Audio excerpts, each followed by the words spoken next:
Live from WRAL News Headquarters in Raleigh, your number one source for local news. WRAL News, coverage you can count on. Controlled outages after 4 days without power. Hope is on the horizon when one town expects to have electricity flowing again.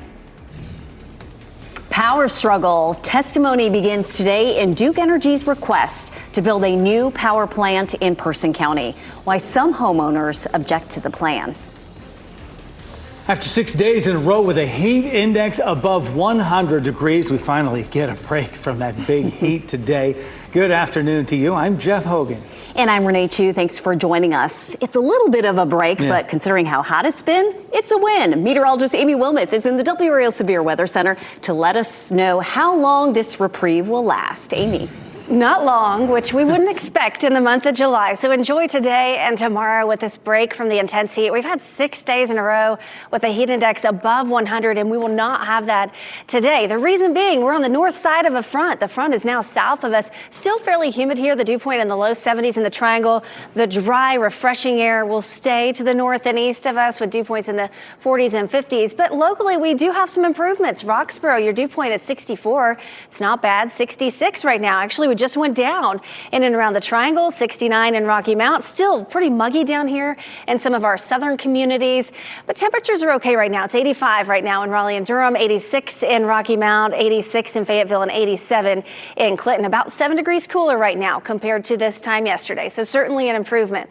Our normal high this time of year is 91. We should stay in the upper 80s today, around 88 for the high temperature, and then this evening by 8 p.m. we're back down into the upper 70s. So overall, pretty nice day. But look at this, Southern Pines. This is the Longleaf Golf and Family Course. Some dark clouds over the golf course right now. It's not raining just yet, but take a look at the radar. This lingering shower continues to move to the south. It's still kind of falling apart, but Southern Pines, it's headed in your direction. Rain chances are going to go up again as we head toward the weekend. I'll show you that coming up in a bit.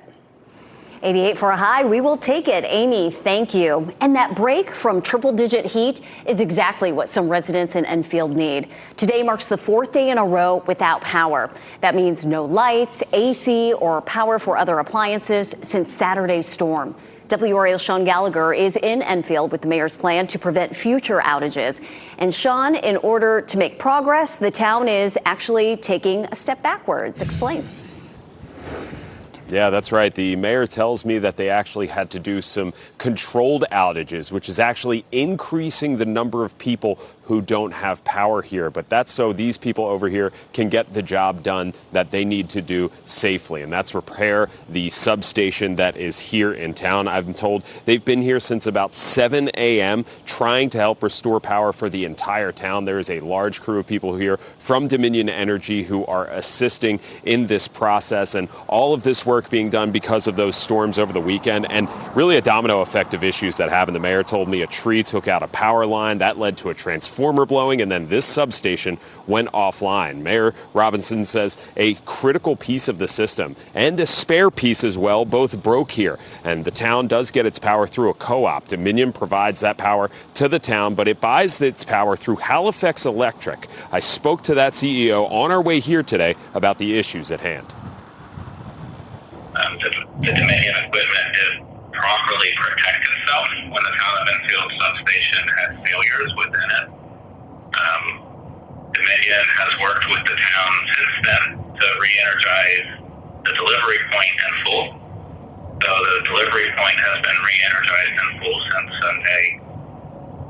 Call it a little after lunch once Dominion and the town felt it was safe to do so. But the town is the sole operator and owner of their local distribution system where the faults have taken place. Now, the increased outages here are expected until at least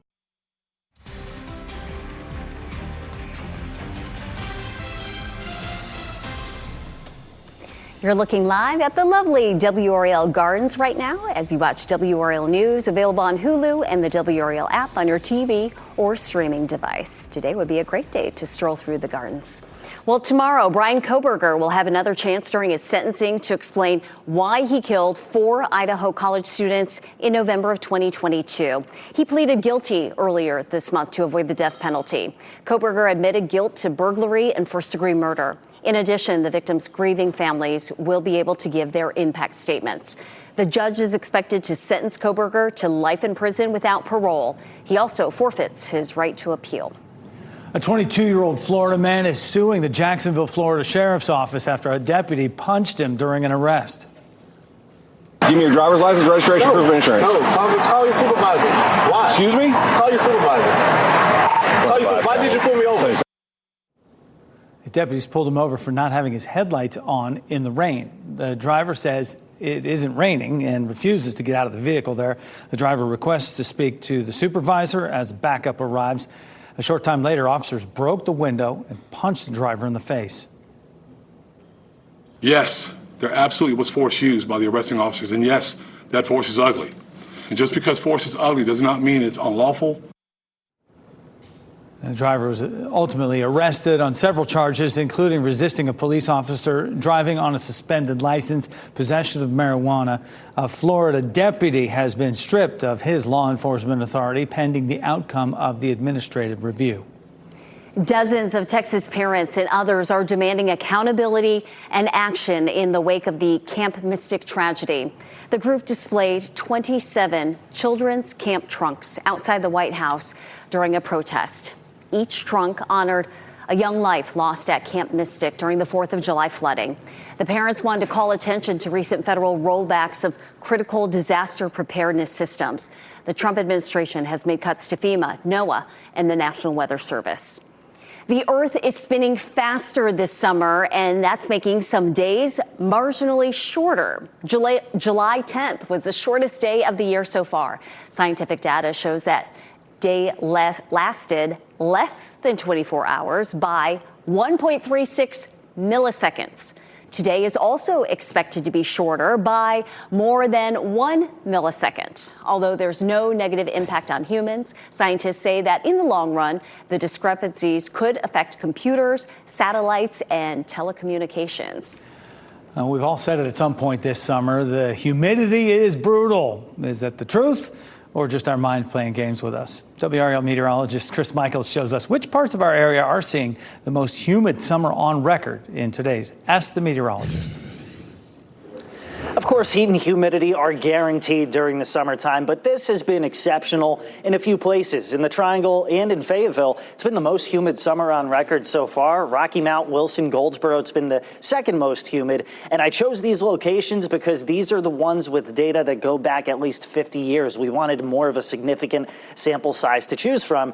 And it goes to show why that's the case. High pressure located over Bermuda, the clockwise flow around it is helping to bring in that tropical moisture. But you also look down toward the Gulf and you look toward the Atlantic where the waters are warmer than average. So you're getting that warmer ocean air being blown into the area, and the air above us is still. So you get a lot of heavy rain, you get a lot of flash flooding, something that we've seen across a wide swath of the country. More than 3,160 flash flood warnings so far this year. To this point in the year, that is reportedly a record. All the more reason to enjoy the little bit of a break in the humidity that we get heading through the middle of the week.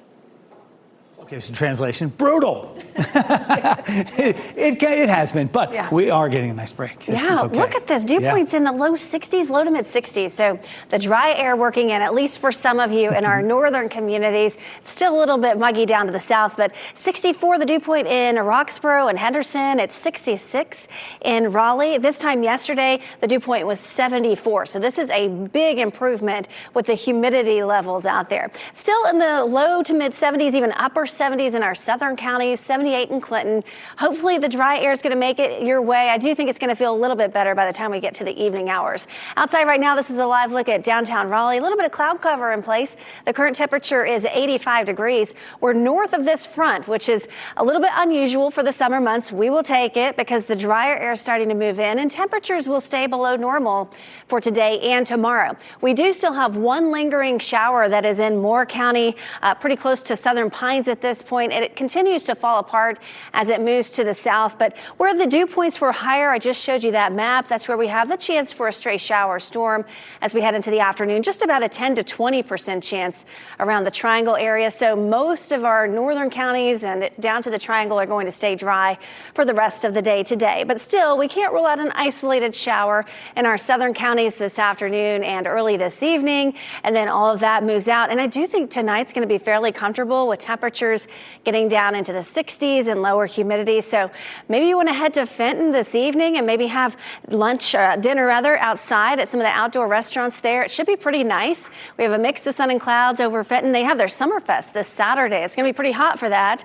So make sure you stay well hydrated. The big heat is going to return for the end of the week and into the weekend. So enjoy today. 88 for the high temperature today. Maybe head to Dix Park and take a look at the sunflowers. It'll be a beautiful day to do it. I think it's probably going to be pretty crowded because it'll be pretty nice this evening with those lower humidity values, upper 70s by 8 p.m. So a pretty nice day to check that out. The dew point is going to be still in the steamy category for most of today and tomorrow, but it's an improvement compared to the last several days.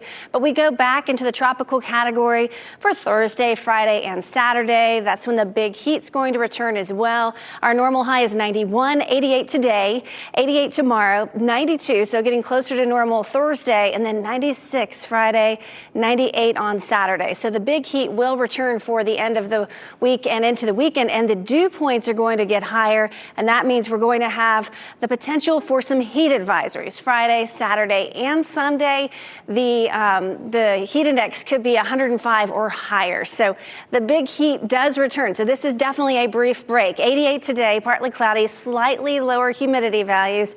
Tonight, I think it's going to be pretty nice. 69 with mostly clear skies, lower humidity. 89 tomorrow with lots of sunshine. Tomorrow's still a really nice day with some low humidity in the forecast. And then we're back to summer-like weather on Thursday. We do have storms in the forecast as we head into the weekend. We'll take a closer look at the weekend forecast coming up in just a little bit.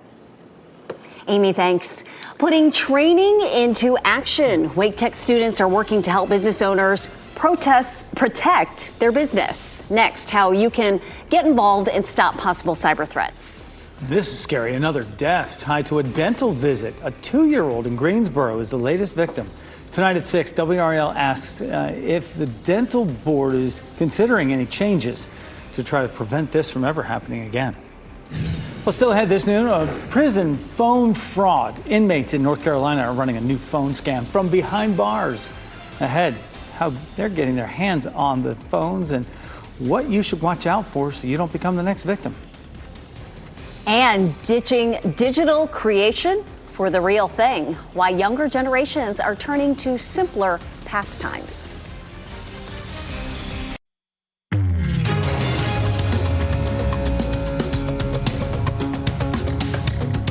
Inmates are accused of running phone scams from North Carolina jails. At least 20 separate cases are under investigation in Wake, Johnston, and several other counties across the state. 5 Underside's Keely Arthur explains how they're doing it.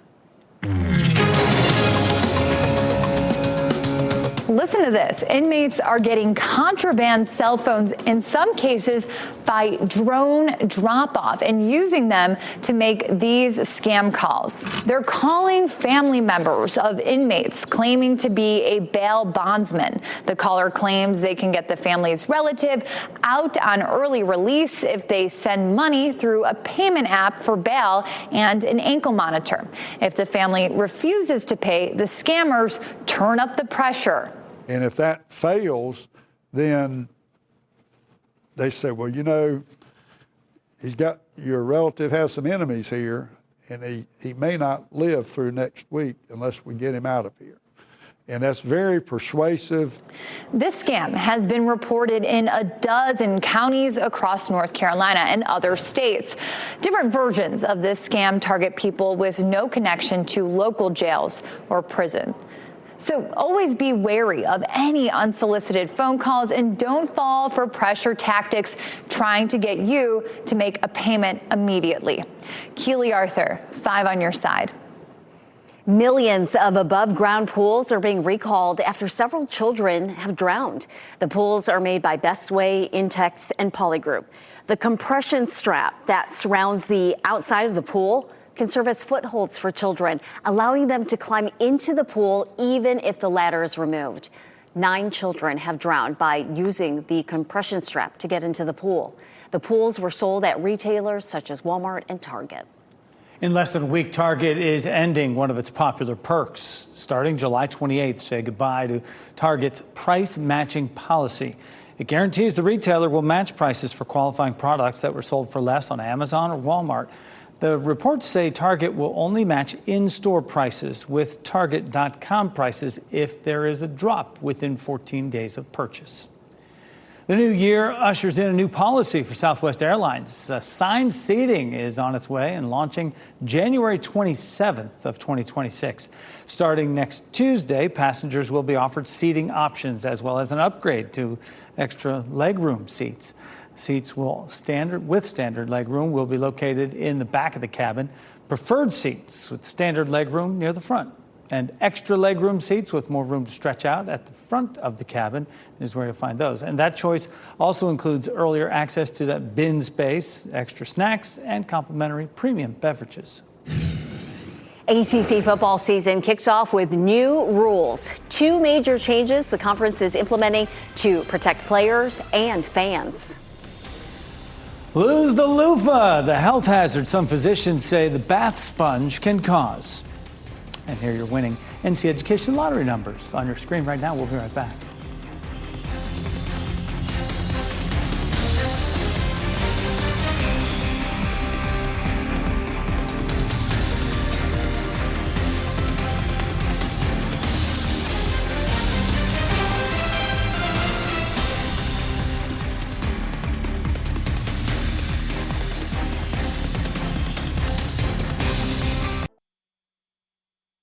Shot in 4K ultra high definition. Your number 1 source for local news. WRAL News. Coverage you can count on. The 2025 college football season is around the corner. Earlier today, ACC Commissioner Jim Phillips addressed the media during the ACC kickoff. Yeah, Phillips laid out a couple of major changes that will be implemented during the season. WRAL's Ken Smith is here with what these changes mean for the safety of the players and for the fan experience, Ken. Jeff and Renee, we're talking about 2 policy changes Phillips announced, both with safety in mind. First, the rules around storming the court or rushing the field will be much tighter. ACC schools will still need security plans, which will then be reviewed by a third party. If fans violate this policy, member schools could face fines that will start at $50,000 for a first offense and increase with subsequent violations. Phillips says recent events like Wake Forest fans storming the court against Duke a few years back and injuring Blue Devils star Kyle Filipowski helped prompt this change. I remember an incident with Caitlin Clark at Ohio State, right? But Filipowski at Wake Forest, and I'm not, picking on Wake Forest, but you're asking me about moments where student athletes really are getting pushed and bumped and tripped and the rest. Well, the other policy change for football, men's and women's basketball, and baseball will focus on the release of players' availability reports throughout the course of the week before conference games. Now, these reports will be publicly available. Think injury reports that we get in professional leagues like the NFL and the NBA. Phillips says this is a direct response to the effects of sports betting. The commissioner said it would alleviate pressure from entities or individuals who are involved in sports wagering that attempt to obtain inside information about availability from players, coaches, and other staff. Now, these policy changes will begin this upcoming season, which is set to begin in just about 1 month. Ken, thank you. All players will report to Carolina Panthers training camp today, with practice officially beginning tomorrow. Panthers rookies reported to camp yesterday. Panthers camp will be held at their practice fields in Uptown Charlotte. And for the first time ever, training camp is closed to fans. WRAL's Chris Lee will be covering camp Wednesday and Thursday. He'll have live reports right here on WRAL. Lawmakers on both sides of the aisle are demanding swift release of all unclassified documents and communications related to child sex offender Jeffrey Epstein. House Speaker Mike Johnson says he would rather give the Trump administration more time to disclose what he calls credible files. Amy Kiley reports some Republicans are teaming up with Democrats to try to override the will of the House Speaker.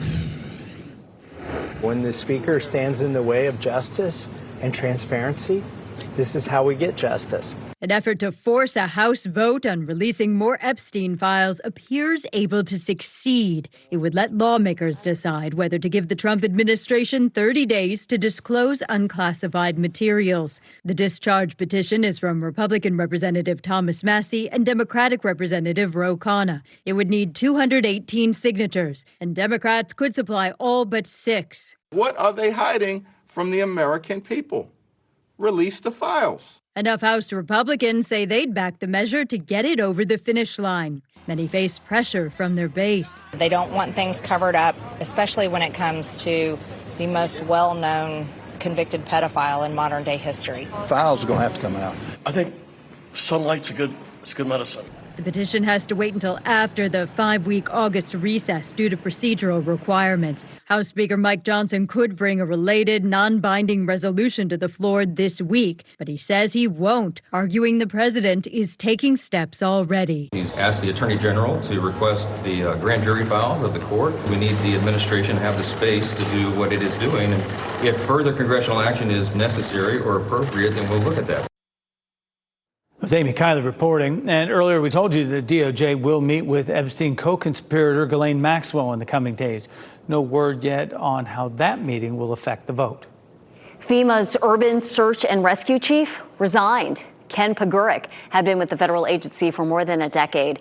The announcement comes after deadly flooding in central Texas earlier this month. FEMA has been criticized for their delayed response to the disaster. And according to sources, Pagurek told FEMA colleagues that the delay was the tipping point that led to his departure. The Blue Ridge Parkway is taking another major step in its recovery from Helene. This picture shows a newly opened stretch near Linville Falls. This extends from mile marker 305 to 317. It is the first reopening expected in the coming weeks and months. Fayetteville's new police chief is laying out his plans for the first few weeks on the job. Monday was Chief Roberto Bryan Jr.'s first day. He told us he's spending his first 30 days getting briefed on the challenges the city and department are facing. His goal is to leave the community better than he found it. I want to make sure that we have the trust of the community and making sure that they understand that, we are willing to be transparent and collaborate with other stakeholders to make, our community better. And Chief Bryan sat down for a longer conversation with WRAL's Carly Haynes, and he talked about his experience, his approach to violent crime, and recruitment challenges. You can watch the entire interview on the WRAL YouTube page. Hunger for connection. Why the younger generation has a new interest in old hobbies. Workplace background music. How it can affect your performance if it doesn't vibe with your preference. Remember, you can watch WRAL News live anytime on WRAL.com or the WRAL app on your streaming device.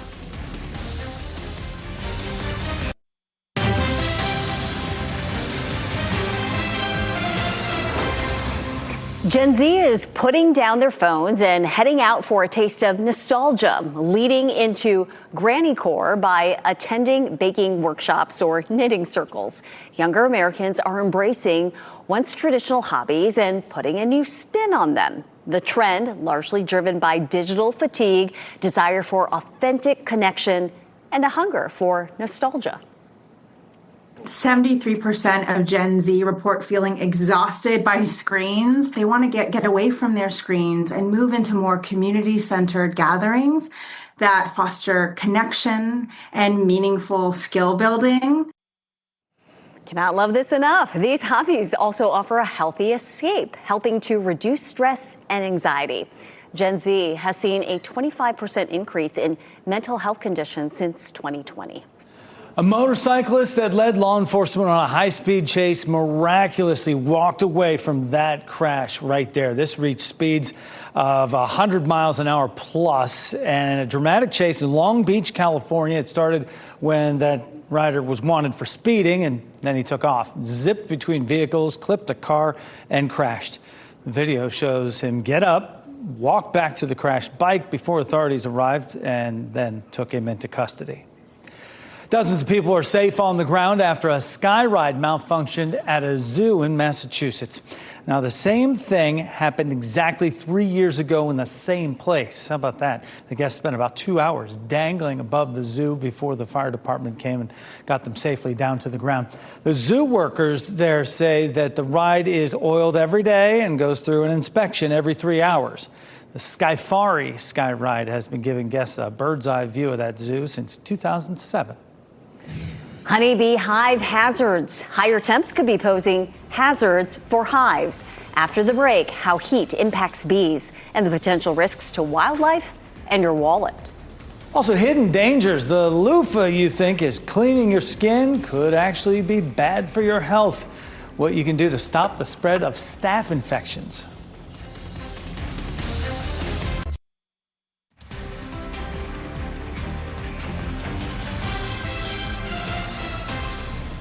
Some dermatologists are urging people to ditch the loofah. One of the biggest concerns is how the Sud scrub can spread a staph infection. That infection could transfer from your skin to the loofah and create a biofilm, which helps the bacteria grow. You may catch an infection if the loofah is used afterward on an open wound. But there are some steps you can take to protect yourself. Be sure you thoroughly rinse the loofah after every use, shake off any excess water, and hang it up to dry. Most of us have a favorite genre of music, but people who work at restaurants, grocery, or retail stores, they're subject to listen to songs they may not like. For roughly 13.5 million people, background music is part of their work environment. A recent study reveals consequences of those tunes. One portion of the study revealed that employees engaged in more negative behaviors while on the clock on the days the music they heard did not match their needs. When the background music at a workplace isn't what the employee needs to do their job, it can negatively affect their energy. Interesting. Researchers suggest managers try to strike a balance between music that appeals to the customer, but also music that employees can live with. Another suggestion is to provide spaces where employees can retreat during their breaks where there is no music. This will get you buzzing. Wildlife experts say most bees are generally good at tolerating heat. But as global temperatures continue to climb, scientists want to learn how it could affect bees. Marianne Rafferty explains the link between a decrease in bee populations and the economy. While heat is common throughout the summer, federal data shows average global temperatures are rising. More erratic weather, more real heat waves. And as the mercury keeps spiking, scientists are trying to learn more about how it could be pushing critical honeybee populations past dangerous limits. Bees are the most efficient pollinator out there, and the vast majority of our plants are flowering plants. Bees are vital in pollinating cash crops like almonds, apples, cherries, and more. And because there's limited data on how much human-caused climate change is impacting these insects, researchers want to fill in the gaps to try and prevent future economic and wildlife loss. If you lose pollinators, not only are our food sources being affected, but just in general, the diversity of plants is going to be affected. Just like people, bees will seek shade. As they got hotter, as their body temperatures got hotter, they became close to their dehydration limits, way before they reached their overheating limits. But by avoiding the sun's rays, they're not pollinating those flowers. Some biologists also fear heat can make bees more vulnerable to diseases. You have to treat for this parasite that's on the bees. It's called WRAL mite. And we do an organic treatment in the summertime with formic acid, and it has to be below 85 degrees ideally to use that effectively and not harm the hive too much. This is Marianne Rafferty reporting, and preliminary data shows U.S. beekeepers lost more than half, almost 56% of their managed colonies during this past survey year. Let me tell you the buzz here in the WRAL Severe Weather Center. Our highs will be below normal, and that never felt so good. Yeah, finally. We've had some really high heat as of late, so it's nice that the temperature is coming down a little bit. We got some raindrops. That's right. Some folks braving the rain at Southern Pines. I've been watching the rain come down for about 15, 20 minutes or so. It's starting to let up now, but they didn't care. They were out there anyways. They didn't care about the rain at all, and there's no thunder, so it's all safe. And it is falling apart. This one shower in southern parts of Moore County that just rolled through Southern Pines, Aberdeen. It's just to the east of downtown, and it's headed out of our viewing area. And that's the only shower that we have on radar. You go up to the north, up to Lake Gaston, and you have sunshine. You have folks out on the water enjoying the jet skis. So we have a mix of sun and clouds across the viewing area. Lots of sunshine in these dark shaded regions, especially from the Triangle and points to the north and east, and then some thicker clouds as you travel back down to the south and west. So a lot of variations with our weather this noon hour. Same with the dew points, 66 in Raleigh and Durham. It's 68 in South Hill and Roxborough, 69 in Rocky Mount. A little bit higher down here to the south. Still very high on the muggy meter in our southern communities, feeling very tropical down there. A look at Futurecast muggy meter, the dew point numbers. It looks like they're going to come down for everyone as we head toward the evening hours. So if after work maybe you want to head outside and get some steps in, it should feel pretty comfortable. We should stay dry with dew points mainly in the 60s across the area, maybe even some low 60s for some of you later on this evening. And I do think it will feel pretty comfortable overnight tonight. Around town today, temperatures are below normal by a few degrees, 88 for the high in Raleigh and in Durham, Fayetteville, a high of 90. We have that northeast breeze bringing in the slightly cooler temperatures and the slightly drier air. Your evening planner, 80 degrees at 7 p.m., 78 at 8 p.m., mid 70s at 9 and 10 o'clock, and then down into the low 70s at 11 o'clock. And then tomorrow morning, it's going to be pretty nice. Temperatures will be in the mid 60s in our northern counties, around 69 for an overnight low around the Triangle, maybe low 70s in Fayetteville and Clinton, but everyone cooling off a bit after some very warm mornings as of late. Tomorrow is going to be another nice day. Temperatures will stay below normal in the upper 80s for most of us, and the dew point should stay in the 60s throughout most of the day. So if you want to get outside, get some exercise, maybe have lunch outside tomorrow, should be a nice day. We don't have the big heat tomorrow. Our high will be in the upper 80s, but by the time we get to Thursday, we do have a little bit of a heat risk. Highs will be back in the low 90s. And then Friday, Saturday, and Sunday, we do have a heat risk, and I do think we'll probably have some heat advisories for the upcoming weekend. It's going to be pretty hot as we approach Friday, Saturday, and Sunday. The heat index for Tuesday and Wednesday, not bad, in the mid 90s, so not terrible. At least it's below 100, up to about 100 on Thursday. And then heat advisory numbers for Friday and Saturday, 105 and 106. So the heat is definitely going to return for the upcoming weekend. So it's very hot on Saturday, 98 for the high, a 30% chance for some storms. Some scattered storms will be possible on Sunday. Still very hot with a high of 97. So we appreciate these 80s for highs for at least the next couple of days, back in the 90s Thursday, and it just stays hot through the weekend and into early next week. Oh, we appreciate upper 80s for sure, and we appreciate you, Amy. The tennis world is buzzing. Venus Williams making a comeback after more than a year away from the game. Now some are questioning if Serena will follow her lead.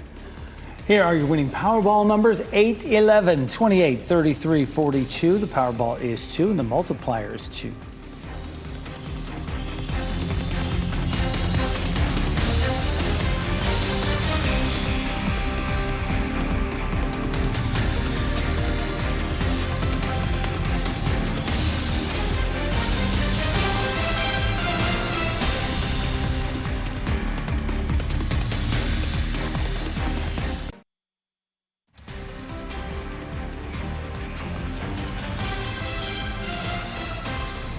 That's cool blue sky, 85 degrees outside as you take a look at the tower cam right outside the back of our studio right here. Beautiful day, not as humid as we've had it the last several days.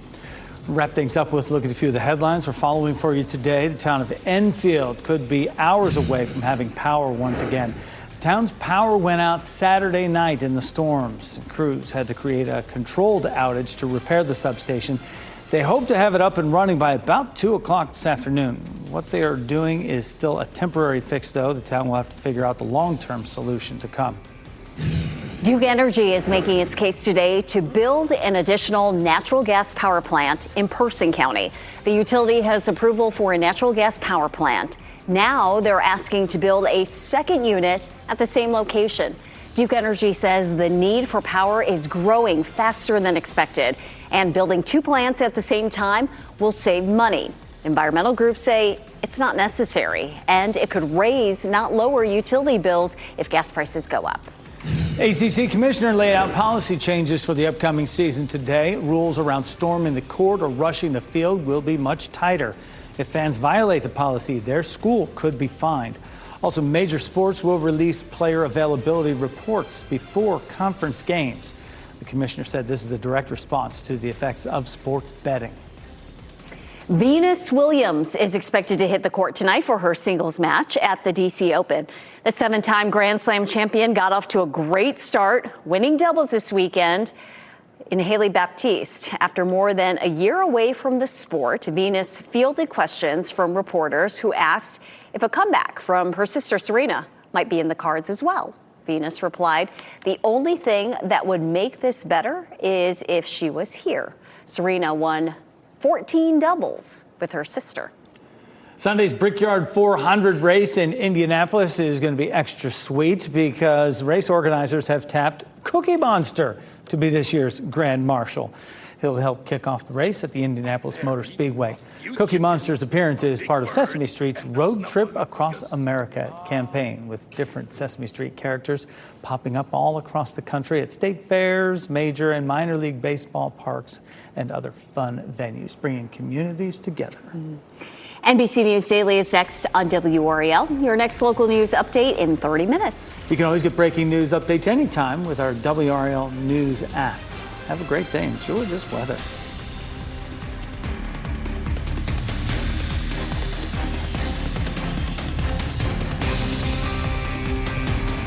Keep watching WRAL News over the air Channel 34 and Spectrum Channel 1257.